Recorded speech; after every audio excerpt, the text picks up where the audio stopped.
Good morning dear student, welcome to chemical chemistry classes. Last class में अपन chemical kinetics की बात कर रहे थे और केमिकल काइनेटिक्स में मैंने आपको सबसे पहले केमिकल काइनेटिक्स या रासायनिक बलगतिकी की परिभाषा बताई थी और परिभाषा के बाद में मैंने आपको अभिक्रिया वेग को प्रेरित करने वाले कारक, ताप, दाब, सांद्रता, उत्प्रेरक, क्रियाकारक की प्रगति की बात की थी। इसके बाद में अणुसंख्यता और कोटि की बात कर रहे थे और कोटि के अंदर मैंने आपको सबसे पहले शून्य कोटि अभिक्रिया के बारे में बताया था और शून्य कोटि अभिक्रिया में परिभाषा की बात की थी, उसके डेरिवेशन की बात की थी और लास्ट में समाकलित समीकरण की बात की थी। आज अपन को पढ़ना है प्रथम कोटि अभिक्रिया। सबसे पहले मैं आपको बता रहा हूं कि प्रथम कोटि अभिक्रिया क्या होती है। तो प्रथम कोटि अभिक्रिया की परिभाषा क्या होगी कि वे अभिक्रिया जिनका अभिक्रिया वेग क्रिया कारक की सांद्रता के प्रथम घात के समानुपाती होता है। वे अभिक्रिया जिनका अभिक्रिया वेग क्रिया कारक की सांद्रता के प्रथम घात के समानुपाती होता है, उन्हें प्रथम कोटि अभिक्रिया कहा जाता। तो प्रथम कोटि अभिक्रिया की परिभाषा आपको समझ में आ गई होगी। इसके व्युत्पन्न की बात करेंगे अपन। इसका व्युत्पन्न आपको बताया जाएगा, समाकलित समीकरण बताई जाएगी और अर्धायु की बात की जाएगी। तो सबसे पहले आप हेडिंग लगाओगे प्रथम कोटि अभिक्रिया। तो प्रथम कोटि अभिक्रिया क्या होगी? तो मैंने अभी आपको बताया कि वे अभिक्रिया जिनका अभिक्रिया वेग क्रिया कारक की सांद्रता के प्रथम घात के समानुपाती होता है, उन्हें प्रथम कोटि अभिक्रिया कहा जाता है। उन्हें प्रथम कोटि अभिक्रिया कहा जाता है। तो अपन क्या कह रहे हैं? वे अभिक्रिया जिनका अभिक्रिया वेग क्रिया कारक की सांद्रता के प्रथम घात के समानुपाती होता है, उन्हें प्रथम कोटि अभिक्रिया कहा जाता। माना एक अभिक्रिया इस प्रकार से हो रही है, A से P बन रहा है, तो इसके लिए अभिक्रिया में क्या हो जाएगा? R समानुपाती, ये क्रिया कारक है, क्रिया कारक की सांद्रता की कौन सी घात?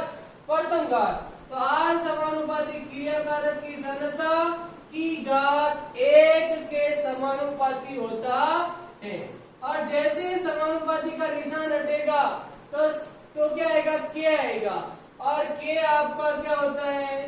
K आपका होता है वेग स्थिरांक। K आपका होता है वेग स्थिरांक और R की जगह आप क्या लिख सकते हो? dx upon dt, K concentration of A की पावर 1। तो इस प्रकार अपन कह सकते हैं कि जो भी आपका अभिक्रिया वेग होता है वो क्रिया कारक की सांद्रता के प्रथम घात के समानुपाती होता है। अगर अभिक्रिया वेग और क्रिया कारक की सांद्रता में ग्राफ खींचा जाए तो अपन कह रहे समानुपाती है और समानुपाती का ग्राफ कहां से निकलेगा? आपका मूल बिंदु से निकलता हुआ आपको दिखेगा। तो इस प्रकार आपको ग्राफ प्राप्त हो जाएगा। आई बात समझ में? तो ये आपको ध्यान रखना है, यहाँ तक नोट कर लीजिए। इसके बाद मैं आपको बताऊंगा कि जो प्रथम कोटि अभिक्रिया के लिए व्युत्पन्न किस प्रकार से होगा। चलो नेक्स्ट आप देखिए, छोटी सी हेडिंग लगाएंगे व्युत्पन्न। अब देखो व्युत्पन्न क्या होता है। अब मैं आपको व्युत्पन्न बता रहा हूं कि इस प्रकार से प्रथम कोटि अभिक्रिया के लिए व्युत्पन्न किया जाएगा। तो देखो व्युत्पन्न किस प्रकार से करेंगे। तो अभी मैंने आपको बताया कि सपोज एक अभिक्रिया है A gives P। A कोई अभिक्रिया है A से P बन रहा है। माना कि T = 0 पर A की प्रारंभिक सांद्रता A और उत्पाद की सांद्रता कितनी 0। फिर मैं कह रहा हूं T = T टाइम पर 5 मिनट 10 मिनट कोई भी टाइम हो सकता है, तो उत्पाद कितना हो जाएगा x। उत्पाद आपको हो गया x, तो ये क्या आ जाएगा तो A - x हो जाएगा। आई बात में अब परिभाषा के अनुसार कहूं तो परिभाषा से आप क्या कहोगे R समानुपाती क्या होता है बताओ R समानुपाती A⁴ क्यों मैंने आपको बताया था कि जो अभिक्रिया वेग होता है ना वो क्रिया कारक की सांद्रता के प्रथम घात के समानुपाती होता। तो R का जब K A⁴ बताइए R की जगह क्या लिख सकते हो dx/dt के A⁻1। आई बात में अब बताओ इसकी जगह क्या लिख दोगे A - x। तो आपको क्या मिलेगा dx/dt के A-x⁴ हो जाएगा। अब बताइए इसको इधर लेके जाओ, इसको इधर पुनः विन्यास करोगे, वापस व्यवस्थित करोगे तो क्या मिलेगा dx/A - x⁴ ये इधर जाएगा तो क्या जाएगा के dt। ये आपकी इक्वेशन क्या हो गई 1। अब इक्वेशन 1 आ गई। अब इक्वेशन 1 का आपको क्या करना है समाकलन करना है। तो क्या लिखोगे समीकरण 1 का समाकलन करने पर आप समाकलन कर रहे हो बताइए इसका समाकलन करोगे dx/A - x⁴ इसका भी इंटीग्रेशन करोगे के dt। अब मैं आपको बता रहा हूं कि जो ये आपको दिख रहा है dx A - x⁴ इसका इंटीग्रेशन होता है, इसका समाकलन होता है -ln A - x dx upon A - x⁴ तो इसका समाकलन क्या जाएगा -ln A - x हो जाएगा। तो यहां लिखो तो क्या लिखोगे -ln A - x के dt में k कांस्टेंट dt का क्या जाएगा t और साथ में आ जाएगा c। ये आपके आगे समीकरण 2। अब जैसे समीकरण 2 आई तो समीकरण 2 में c का मान निकालना है। क्या निकालना है अब देखो c का मान कैसे निकालोगे। तो मैंने आपको बताया था कि c का मान निकालना है ना तो x = 0 और t = 0। मतलब जब अभिक्रिया स्टार्ट नहीं हुई तो उत्पाद की मात्रा कितनी होगी 0। तो आप x = 0 एज्यूम करोगे और t = 0। आई बात में x की जगह 0 लिखना है और t की जगह 0। तो बताओ क्या आ जाएगा -ln A - 0 t की जगह लिखोगे 0। तो बताइए c = क्या आ जाएगा c = हो जाएगा -ln A। इक्वेशन 3 आई बात में। अब इक्वेशन 3 जो आई वो क्या रखना यहाँ पर और जैसे यहाँ रखोगे बताओ क्या मिलेगा तो लिखोगे इक्वेशन 2 व 3 से बताओ यहाँ रखो ln A - x kt बताओ यहाँ रखोगे तो क्या जाएगा -ln A आ जाएगा। क्या जाएगा -ln ये रखा ना c की जगह ये रखा तो क्या जाएगा -ln A आ गया। इसको इधर शिफ्ट कीजिए और जैसे आपने इधर शिफ्ट किया तो माइनस वाला क्या हो जाएगा plus. ln A -ln A - x = kt आ जाएगा। बताओ यहाँ तक समझ में आया क्या। अब आपको यहाँ पर कुछ दिख रहा होगा बताइए क्या दिख रहा है यहाँ पर।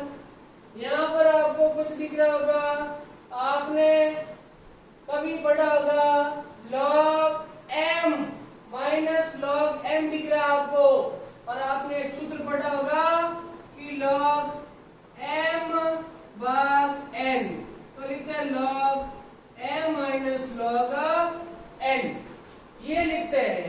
भाग और माइनस लिखते हैं, बताइए ये देखो log m minus log n दिख रहा है आपको, log m minus log n, तो इसको लिखा जाएगा डिवाइड में, किसमें लिखा जाएगा, तो आप लिखोगे ln a upon a minus x is equal to kt। मैं कह रहा हूं log m डिवाइड n होता है तो माइनस लिखते हो, और यहाँ पर लिखा है log m minus log n, तो इसको डिवाइड में लिख दोगे तो आपको ये मिलेगा, और आपको पता होगा ln इज इक्वल टू होता है 2.303 log, क्या लिखते हो, ln is equal to 2.303 log, तो आपका आ जाएगा 2.303 log a upon a minus X is equal to kt आ जाएगा। आपको सिर्फ k चाहिए, क्या चाहिए, तो आप क्या लिख दोगे, लो ये k चाहिए, k is equal to t नीचे जाएगा 2.303, नीचे t गया log a upon a minus, ये समीकरण 4, बताइए समीकरण 4 इज इक्वल टू क्या आ गई, k is equal to 2.303 upon t log a upon a minus x, ये आपको समझ में आ गया होगा। आई बात समझ में, अब मैं आपको एक बार वापस समझा देता हूँ, ठीक है, चलो वो एक बार इक्वेशन ही देख लो इधर वापस, तो ये आप देख लेना आराम से, समझ में आ गया होगा। चलो एक बार मैं वापस बता देता हूँ, तो क्या करेंगे, सपोज ये रिएक्शन एक रिएक्शन ए से क्या बढ़ रहा है P, इनिशियल कंसंट्रेशन कितनी है, और ये कितना 0, T पर ये x, ये a माइनस x, परिभाषा के अनुसार क्या जाएगा, r समानुपाती a की पावर 1 हो जाएगा, और समानुपाती का निशान हटेगा तो k, और r को किससे रिप्लेस करोगे, dx अपॉन dt से, फिर a की जगह क्या लिख दोगे, a माइनस एक्स, इसको इधर भेजोगे तो ये मिल जाएगा इक्वेशन 1। इक्वेशन 1 का क्या करना बताओ, समाकलन, और इसका समाकलन क्या आएगा, ये आएगा मेन, ये इंपॉर्टेंट है, इंटीग्रेशन आपको पता होना चाहिए। इसका इंटीग्रेशन क्या है, ये k कांस्टेंट, dt का t, साथ में क्या आएगा c, और c का मान निकालना है, तो x इज इक्वल टू 0 और t is equal to 0, solve करोगे तो c का मान आ जाएगा माइनस ln a, तो इक्वेशन 2 और 3 से आपको ये मिलेगा, इसको इधर लाओगे तो ये क्या आएगा प्लस का और ये माइनस का, और आपने एक फॉर्मूला पढ़ा होगा log m डिवाइड n, तो क्या लिखते हैं log m minus log l लिखते हैं। आई बात में, ये माइनस है तो डिवाइड में लिख दोगे, डिवाइड में लिख दिया, और ln की जगह क्या लिख दोगे 2.303 log, तो आपका इक्वेशन 4 आ जाएगा k is equal to 2.303t log a upon a minus s। Equation 4 आपको हमेशा हमेशा याद होना चाहिए, इसका आप स्क्रीनशॉट ले लीजिए, आपको ये समझ में आ गया होगा। आई बात में, तो इक्वेशन 4 आपको समझ आ गई, ये हमेशा आपको ध्यान होना चाहिए। चलिए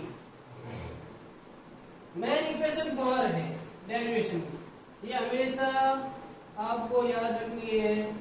आपको याद डेरिवेशन डायरेक्ट पूछ सकता है, लेकिन आपके बोर्ड में सिर्फ न्यूमेरिकल क्वेश्चन पूछा जाता है, हाफ ईयरली में आपको डेरिवेशन पूछा जा सकता, लेकिन बोर्ड एग्जाम में सिर्फ आपको न्यूमेरिकल क्वेश्चन पूछा जाता।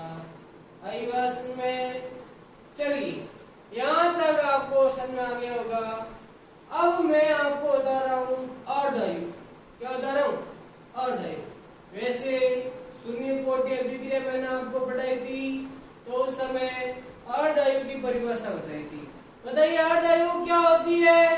तो मैंने कहा था क्रिया कारक के आधे विघटन में लगा समय, क्रिया कारक के आधे विघटन में लगा समय अर्धआयु कहलाता है। मतलब क्रिया कारक है ना, क्रिया कारक की सांद्रता के आधे विघटन में कितना समय लगेगा, जो समय लगेगा वो अर्धआयु। और मैंने आपको बताया था इसे टी हाफ से प्रदर्शित करते हैं। किससे प्रदर्शित करते हैं? इसे टी हाफ से प्रदर्शित करते, ये मैंने आपको बता दिया था। और मैंने आपको यह भी बताया था कि अगर आपको अर्धआयु निकालनी है तो हमेशा समीकरण 4 लेनी है। चाहे शून्य कोटि हो तो शून्य कोटि की समीकरण 4 लोगे, प्रथम कोटि हो तो प्रथम कोटि की समीकरण 4 ली जाएगी, और द्वितीय कोटि हो तो द्वितीय कोटि की समीकरण 4 ली जाएगी। तो अर्धआयु निकालनी है तो आपको पहले समीकरण 4 पता होनी चाहिए, जो मैंने अभी आपको बताई थी। k = 2.303 t log a upon a minus x। तो हेडिंग लगाएंगे अर्धआयु। तो देखो अर्धआयु निकालनी है तो आपको क्या लिखोगे? समीकरण 4। बताओ समीकरण 4 क्या थी? 2.303 t log a upon a minus x, ये समीकरण 4 थी। और ये कहा जाता है अर्धआयु ज्ञात करनी है तो x को मानते a/2, t की जगह t हाफ, t की जगह मानेंगे। और मैंने कहा था प्रारंभिक सांद्रता आपकी a है, कितनी है? तो आप x की जगह a/2, t की जगह t हाफ, तो लो सॉल्व कीजिए। जैसे आप सॉल्व कर दोगे क्या t की जगह लिखोगे t हाफ लॉग, बताओ x की जगह क्या? a/2, a/2। बताइए a में से a/2 गया तो क्या बचेगा? a/2। t हाफ को इधर लेके आओ, t हाफ 2.303 के log a upon a/2। बताओ a से कट गया, 2 ऊपर जाएगा ना, तो log 2 क्या हो जाएगा? तो 2.303 के log 2। बताओ log 2 की वैल्यू कितनी होती है? 0.3010। बताओ क्या रख दोगे? तो बताओ इसको सॉल्व करोगे तो आंसर क्या आएगा? जब इसको सॉल्व करोगे तो टी आप इजिकल 0.693 अपॉन के आएगा। तो ये आपकी शून्य कोट, ये आपकी प्रथम कोटि अभिक्रिया के लिए, किसके लिए? यह आपकी प्रथम कोटि अभिक्रिया के लिए अर्धआयु का फॉर्मूला है। आई बात समझ में? अब इसमें आप देख रहे ए नहीं आ रहा है, इसका मतलब ये हो गया टी हाफ ए पर निर्भर नहीं करती है। प्रथम कोटि अभिक्रिया के लिए अर्धआयु क्रिया कारक की प्रारंभिक सांद्रता पर निर्भर नहीं करती है। अगर मुझे कोई कहे कि टी हाफ और आपको टी हाफ और ए में ग्राफ खींचना है तो बताइए ग्राफ किस प्रकार से खींचोगे? अगर टी हाफ और ए में ग्राफ खींचने के लिए कहे तो मैं इस तरह से ग्राफ खींचूंगा। बताओ ऐसा ग्राफ क्यों खींचूंगा? क्योंकि अर्धआयु क्रिया कारक की प्रारंभिक सांद्रता पर निर्भर नहीं करती है। तो मैंने कहा अर्धआयु निकालनी है तो समीकरण 4 लेनी, क्या लेनी है? और समीकरण 4 लेके x की जगह a/2 और d की जगह t हाफ। अब जब आप रख के सॉल्व करोगे तो आंसर आएगा 0.693 अपॉन k। आई बात में? ये आपको ध्यान होना चाहिए, ये हमेशा हमेशा आपको याद रखना है। इसका स्क्रीनशॉट ले लीजिए। चलो ये आपको समझ में आ गया होगा। अब मैं आपको बताऊंगा कि प्रथम कोटि अभिक्रिया के उदाहरण कौन कौन से हैं, उदाहरण की बात करनी है। किसकी बात करनी है? तो आप हेडिंग लगाओगे प्रथम कोटि अभिक्रिया के उदाहरण, एग्जाम्पल। सबसे पहले मैं पहले एग्जाम्पल की बात करो तो वो है एस्टर का जल अपघटन। एस्टर का जल अपघटन प्रथम कोटि अभिक्रिया का उदाहरण है। बताइए एस्टर क्या होता है? CH3CO H5, इसका हाइड्रोलाइसिस करते हो तो आपको मिलेगा CH3COH C2H5OH। R की बात करो तो R समानुपाती क्या हो जाएगा? या इसको ऐसे भी लिख सकता, आपने ऐसे लिखा ना, इसको लिख सकते H2H+। तो जो R है ये क्रियाकारक H2 के इसके साथ भी ऐसे भी लिख सकते हो। तो R समानुपाती क्या हो जाएगा? R समानुपाती दोनों क्रियाकारक दोनों पर निर्भर करेगा नॉर्मल वे में, तो आप लिखोगे R समानुपाती CH3CO C2H5H2O ये लिखोगे। लेकिन H2O विलायक है, H2O क्या है? सॉल्वेंट। तो विलायक को मानेंगे A। क्या मानेंगे? तो R सिर्फ किस पर निर्भर करेगा? CH3CO C2H5 पर। और समानुपाती का निशान हटाओगे तो क्या आएगा? तो एस्टर का जल अपघटन आपका प्रथम कोटि का उदाहरण है। H2O को एक माना जाता है, H2 एक विलायक है, सॉल्वेंट है। आई बात में दूसरे एग्जांपल की बात करो तो शर्करा का जल अपघटन। शर्करा ये होती है C12H2211। अगर शर्करा का जल अपघटन करे तो ये ग्लूकोज और ये आपका फ्रक्टोज, ये भी सिर्फ किस पर निर्भर करता है? इस पर। तो ये भी आपका प्रथम कोटि का उदाहरण है, क्योंकि H2 एक आपका क्या है? H2O आपका विलायक है, तो विलायक पर निर्भर नहीं करेगी। ये भी आपका प्रथम कोटि का उदाहरण है। तीसरे उदाहरण की बात करो तो है रेडियो एक्टिव तत्वों का विघटन। रेडियो एक्टिव तत्वों का विघटन भी आपका प्रथम कोटि का उदाहरण आई भाषण में। तो आपको यहाँ तक समझ में आ गया होगा।